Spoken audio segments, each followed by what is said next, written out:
ਤਾਂ ਹੱਦਬੰਦੀ ਤੇ ਗ੍ਰਹਿ ਮੰਤਰੀ ਅਮਿਤ ਸ਼ਾਹ ਦਾ ਵੀ ਵੱਡਾ ਬਿਆਨ ਆਇਆ। ਉਹਨਾਂ ਨੇ ਕਿਹਾ ਕਿ ਕਿਸੇ ਵੀ ਸੂਬੇ ਦੀਆਂ ਸੀਟਾਂ ਜਿਹੜੀਆਂ ਨੇ ਉਹ ਘਟਣਗੀਆਂ ਨਹੀਂ। ਦੱਖਣ ਦੇ ਸੂਬਿਆਂ ਦੀ ਸ਼ਕਤੀ ਵਧੇਗੀ। ਉਹਨਾਂ ਨੇ ਕਿਹਾ ਡਿਲਿਮਿਟੇਸ਼ਨ ਦੇ ਨਾਲ ਦੱਖਣ ਦੇ ਸੂਬਿਆਂ ਨੂੰ ਫਾਇਦਾ ਹੋਏਗਾ। ਤਾਂ ਤਮਿਲਨਾਡੂ ਦੇ ਵਿੱਚ ਸੀਟਾਂ ਜਿਹੜੀਆਂ ਨੇ 39 ਤੋਂ ਵੱਧ ਕੇ 59 ਹੋਣਗੀਆਂ।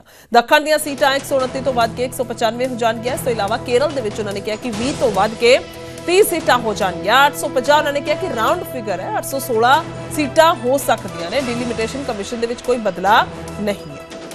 मैं स्पष्टता से कह देता हूं कि ये डिलिमिटेशन कमीशन की जो रिपोर्ट तभी लागू होगी जब पार्लियामेंट इसको स्वीकार करके करेगी और राष्ट्रपति महोदय इस पर अपना मंजूरी का मोहर लगाएंगी। तो ये 2029 के पहले होने का सवाल नहीं है। 29 तक भी जो चुनाव होंगे वो सारे पुरानी सीटों पर ही होंगे, पुरानी व्यवस्था में होंगे। तो अखिलेश जी को भी डरने की जरूरत नहीं है। यहाँ 27 की बात करूं, यहाँ हालांकि वो जीतेंगे नहीं, वो अलग बात है, मगर डरने की जरूरत नहीं है। हमने डिलिमिटेशन कमीशन एक्ट के अंदर कोई बदलाव नहीं किया है।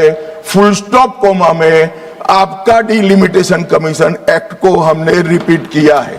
अगर आपने उस वक्त मैनिपुलेशन किया है तो मैं इतना कह सकता हूं, आप कह रही हो कि इससे मैनिपुलेशन होगा, तो आपने अगर उस वक्त ये एक्ट का उपयोग कर कर मैनिपुलेशन किया होगा तो मैं इतना कर सकता हूं कि हम नहीं करेंगे और मैं कुछ नहीं कह सकता।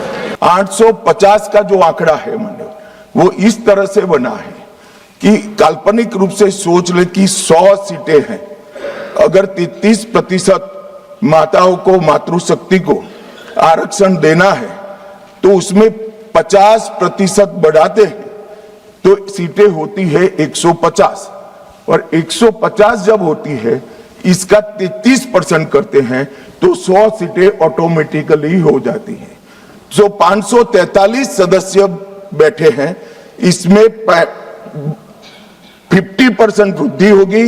इसका 33% जब माताओं के लिए रिजर्व हो जाएगा तब 543 की 43 ओपन सीटें होगी जहां पर भी महिलाएं लड़ सकती। तो ये 50% इस तरह से आया है। और 850 है वो राउंड ऑफ फिगर है। 816 एग्जैक्ट संख्या होगी। ये फिर से पूछेंगे कि ऐसा क्यों किया है, तो अभी भी राउंड ऑफ फिगर जो है ये 543 नहीं है, 543।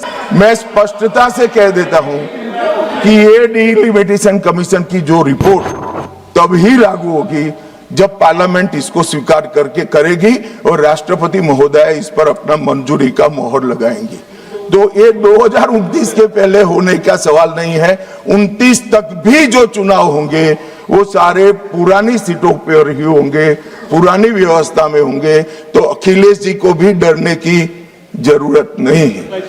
यहाँ 27 की बात करूं, यहाँ हालांकि वो जीतेंगे नहीं, वो अलग बात है, मगर डरने की जरूरत नहीं है।